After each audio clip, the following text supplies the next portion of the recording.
Construction projects without hard hats? Old men dancing in the dust? And if you're the police, where are your badges? I don't have to show you any stinking badges. I'm Peter Billigus, and this is Money in the Movies.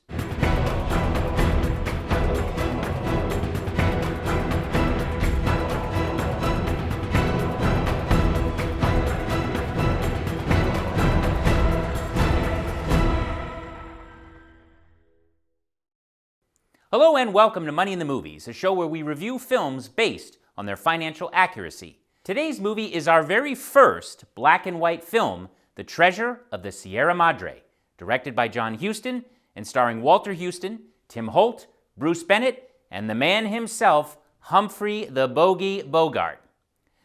By the way, for you fighter pilot fans out there, Bogey is an unidentified aircraft. Bandit is an enemy aircraft. The film tells the story of Fred C. Dobbs, a down-on-his-luck wanderer who finds himself penniless and unemployed in Tampico, Mexico. Dobbs wanders about town, occasionally begging for change. In fact, he actually begs for change from the man who is the director of the movie.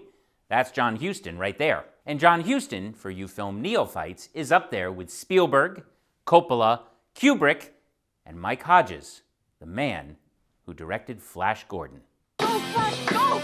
Go, Flash, go! I better not get any negative comments about Flash Gordon. Not one. John Huston directed not only this film, but also The African Queen, The Maltese Falcon, Key Largo, and many other classics. And here's the kicker. He wrote them too. He also acted. Here he is in Chinatown opposite Jack Nicholson. His daughter is Angelica Huston, and his dad, Walter Huston, is in this film. Back to The Treasure of the Sierra Madre. Humphrey Bogart plays Fred C. Dobbs, a down-on-his-luck wanderer.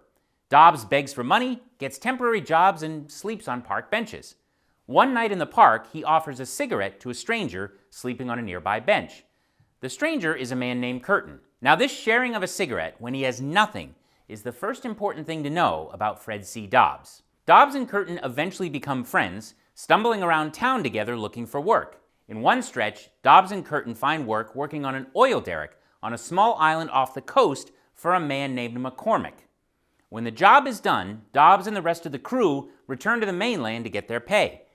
But sadly, McCormick gives them the shaft and never pays a single man for the work they did. Dobbs and Curtin continue their wandering, sleeping on park benches, begging for money, until they spot McCormick coming out of a hotel.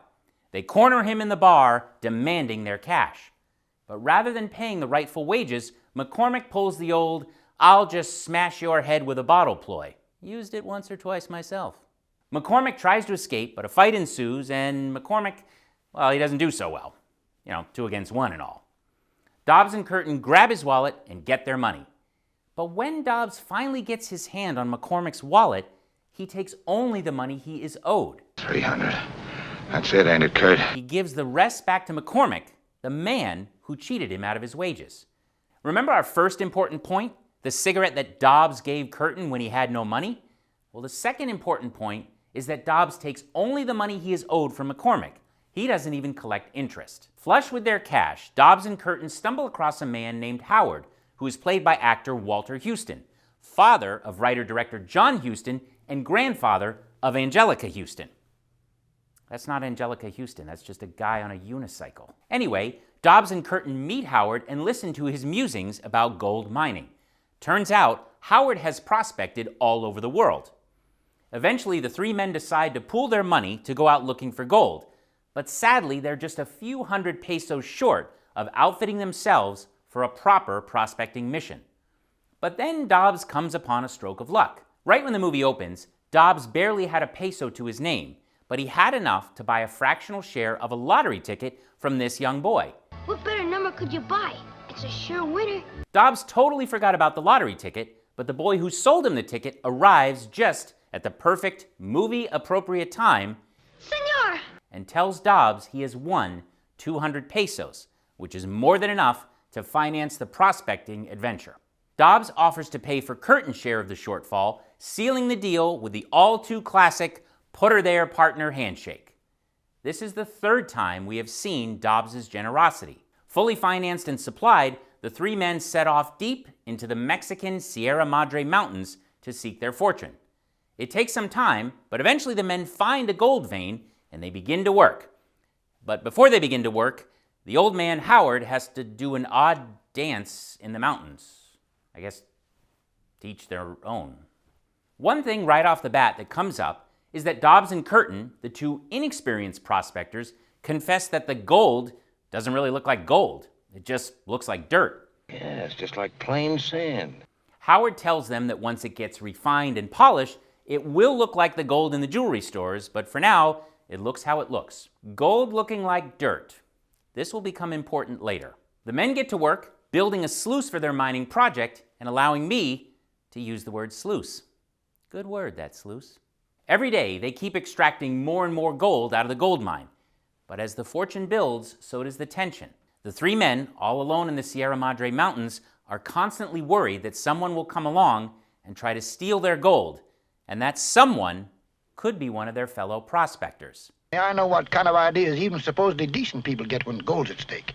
Eventually, the mine runs out of gold and the men pack it up. But on their journey home, Howard is called away to help a local tribe with their sick child. He leaves his gold in the care of Dobbs and Curtin to take back to town while he goes and helps the natives. But Dobbs, worn out by the months in the mountains and tempted by the enormous amount of gold, comes up with an idea. That's right, Bogart's character, Fred C. Dobbs, suggests they take all of Howard's gold and leave the old man high and dry.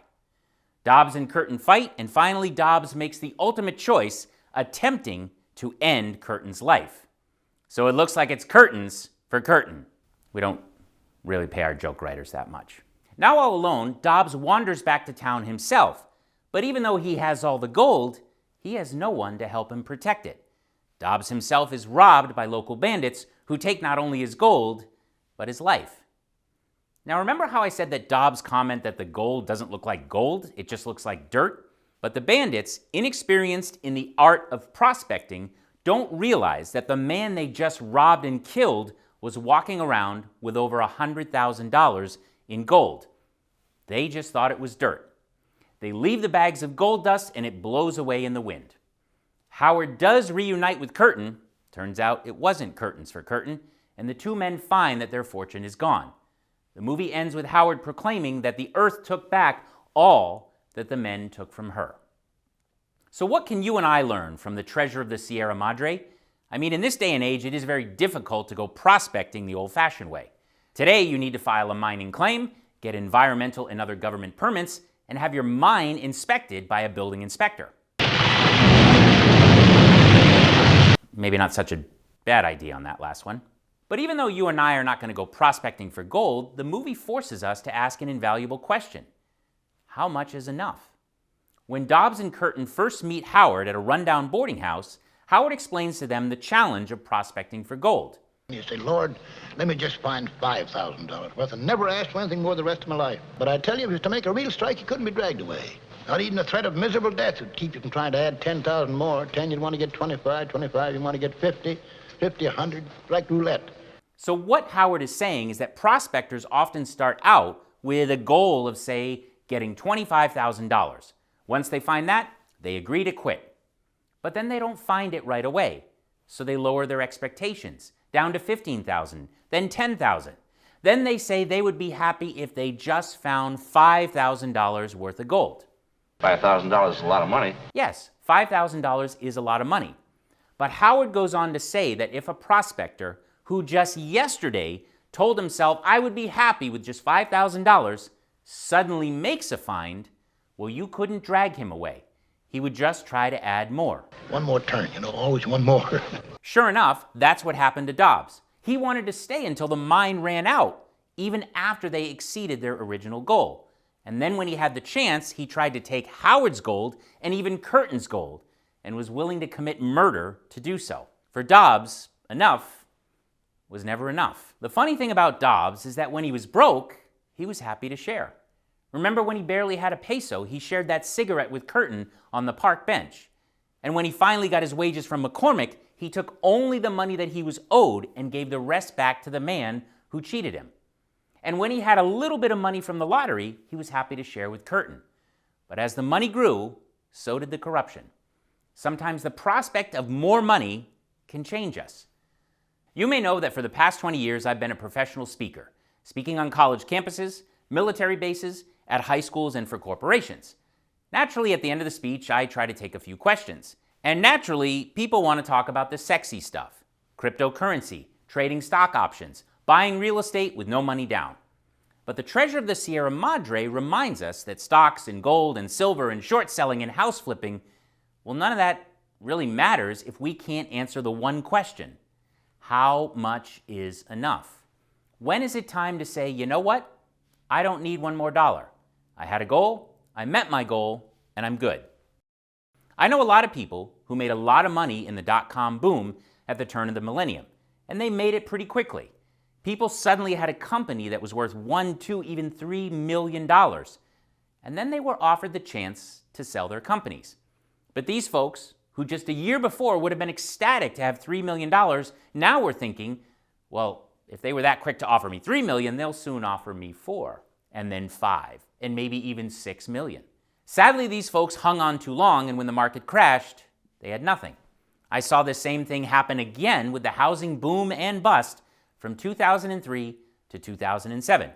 People who had 0 rental properties in 2003 suddenly had 5 or more rental properties in 2006. Had they sold, they could have retired. But then they had to get just one more property, just one more. Well, you can guess what happened. From 2003 to 2007, I bought only 1 rental property, and honestly, I was jealous of the people, some of them younger than me, who had accumulated 3 or 4 or 5 properties in that same time. I only got 1, but I still have mine. So how do you know when it is time to go? Well, the answer is your goals will tell you. One of the most basic financial strategies, one that you will find in almost every financial book, is the strategy of writing your goals. While writing them is important, that's also the easy part. Sticking to them is hard, especially when things are going well. You might have a goal to make $10,000 trading cryptocurrency. Once you make that money, you're going to use that money to pay off your car. But then you make it quickly, and rather than cashing out and paying off your car, instead, you try to make $10,000 more. And once you make that $10,000 more, you try to make $10,000 more. Eventually, crypto crashes, and you still have your car loan. So take a minute to write your goals. If you've already written them, take a minute to review them.